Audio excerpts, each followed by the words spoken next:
Ignition sequence start.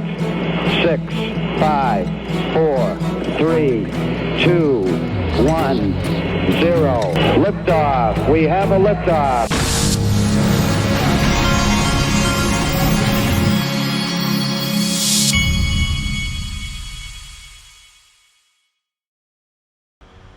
Hey everybody, this is the Digital Asset Investor and it is 2025, and you know what today is? Today is a new rewards alert from Uphold. Uphold rewards program starting today. New Year's Day, you'll be able to earn 5% rewards on real USD. All you'll need is to open the Uphold app to qualify. And then here's a message from the Uphold CEO about what's coming this year. So the things that excite me most about Uphold in 2025 are new regime in the United States with clear rules for crypto. On Uphold, people being able to open an Uphold account in 4 clicks. That's amazing. Companies being able to plug into Uphold's infrastructure through finally a comprehensive set of enterprise APIs. And finally, I think Uphold customers being able to send money remittance cross-border using stablecoin from their Uphold accounts, that solves an enormous problem. And I think that's very scalable. So if we start marketing that in the US where we can market it, our hope is that that could become viral in Latin America among beneficiaries. And the plan is just to send them a QR code that allows them to claim a payment that's made in stablecoin into a self-custodial wallet. So very, very excited about that. All right, look at the market. We've got, the market's is pretty flat right now, except XRP has moved up a little bit. You'll notice XRP is the only one that's showing for the last 24 hours green in the top 10, I think. Yeah, XRP wants to blast off. It's been wanting to blast off for the last few weeks. This is a great day for a reminder that XRP gives us. This is from the famous Everest document.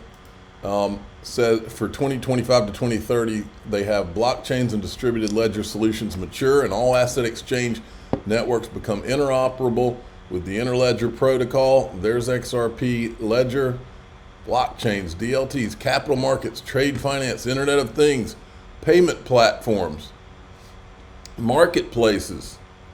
They don't have the Twitter 1.0 that is now Twitter 2.0 or X. They don't have that on there, but that could very easily come into play, as you'll see.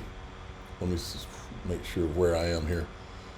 All right, I'm right here. I don't know if this is real or not, or if it's just a joke, but let me see what they said here.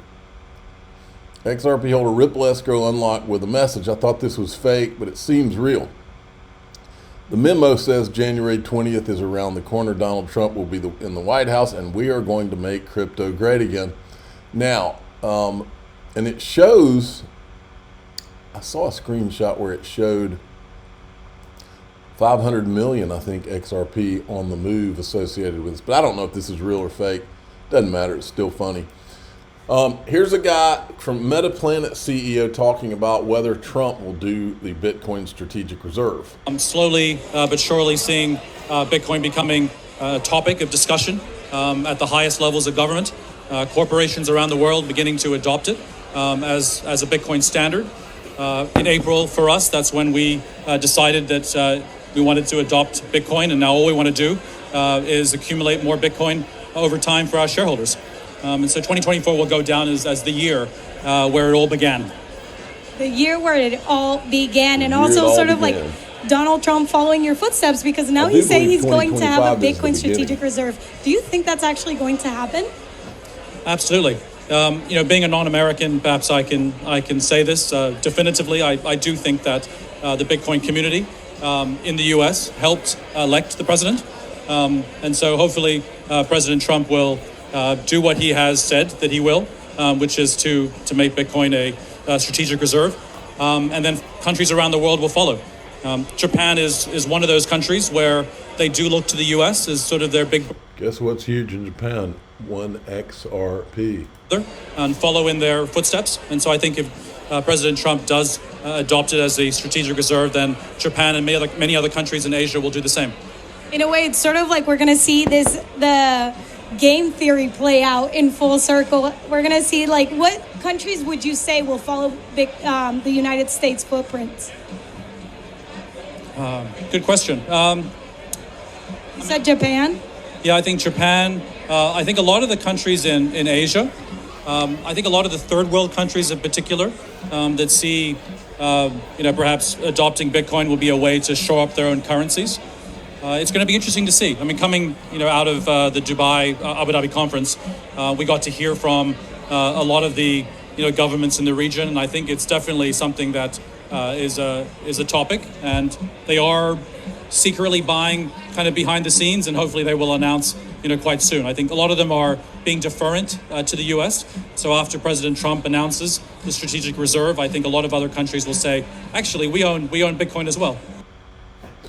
Okie dokie. And then we go on to this. Starlink, look, they put this tweet out yesterday.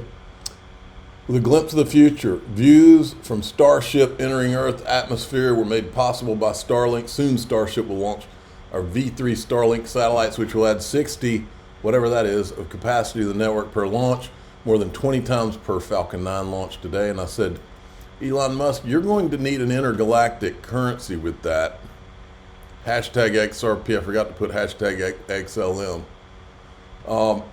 This is interesting. The X payment system is going to be called X Money, is going to launch in 2025 from the CEO of X, Linda Yaccarino.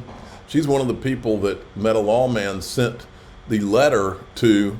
She and Elon Musk got the letter when he and I got kicked off of X.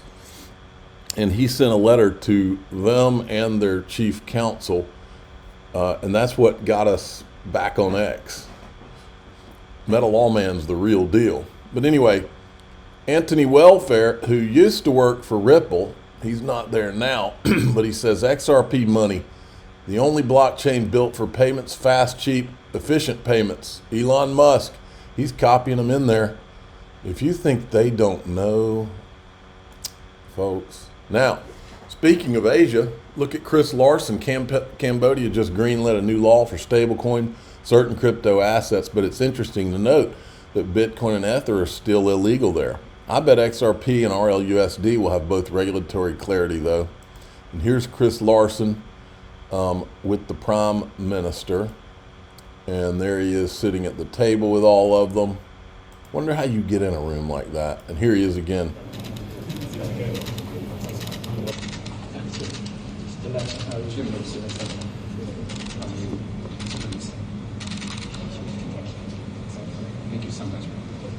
Folks, in my opinion, you're looking at one of the next John D. Rockefeller, Vanderbilt, those kind of names when you look at Chris Larson. That's correct, yes. Mr. Ashton also rebuilt our country to involve our countries. So it's great to be back. Every time I come back, I'm with us. Thank you for everything you're doing. But also, really appreciate you. And I'm looking forward to our discussions. Thanks for taking your valuable time and welcome to his palace. This is what we call the office of the Prime Minister. So the building itself is, reflect the opportunities. So, 2, 3.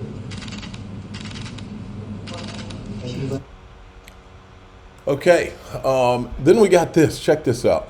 Jamie Finn, co-founder and president of Securitize, has stepped down after 7 years, and now they've Michael Sonnensen was naming Ripple as one of the very profitable. Here, this is Michael Sonnensen. He is now the I can't remember. I'll show you in a second. I think he's the president of Securitize now. Listen to what he said back then. All right, one more question. So Union Square Ventures has a really famous theory around sort of the FAT protocol theory, which is that unlike sort of traditional web companies where TCP/IP, SMTP accrue no value it was the companies like Facebook, Google that were built upon it that created a lot of value.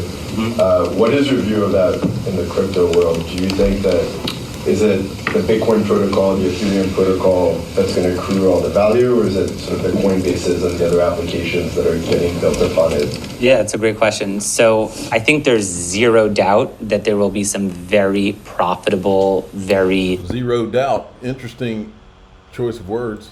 High-profile companies that will come out of this industry that will be very important for years and years to come, whether that's Coinbase and Ripple and kind of those two which have achieved that unicorn status or others. I think a lot of them will be acquisition targets for a lot of the incumbents. So like, will a State Street or a Bank of New York, who are arguably some of the largest custodians in the world, look to purchase companies like Zappo or BitGo or Ledger? Yeah, they're gonna have to, because they're never gonna have the manpower or the bandwidth to build these solutions. They're gonna need to buy them because it's gonna take them too long. I believe Uphold is gonna be one of the biggest targets of an acquisition. That's my gut. Now let's look at Securitize, where he is now. Here he is right now. He's the COO. I had it wrong. And Carlos Domingo's the CEO. All right. Look at their leadership team. And then as you get down here, here's the board of directors. But then the advisory board gets really interesting. Paul Atkins, who is about to be the new SEC chairman to replace Gary Gensler, is on their advisory board. Now remember, these guys are, this company is about tokenizing real world assets. That's what they're going to do.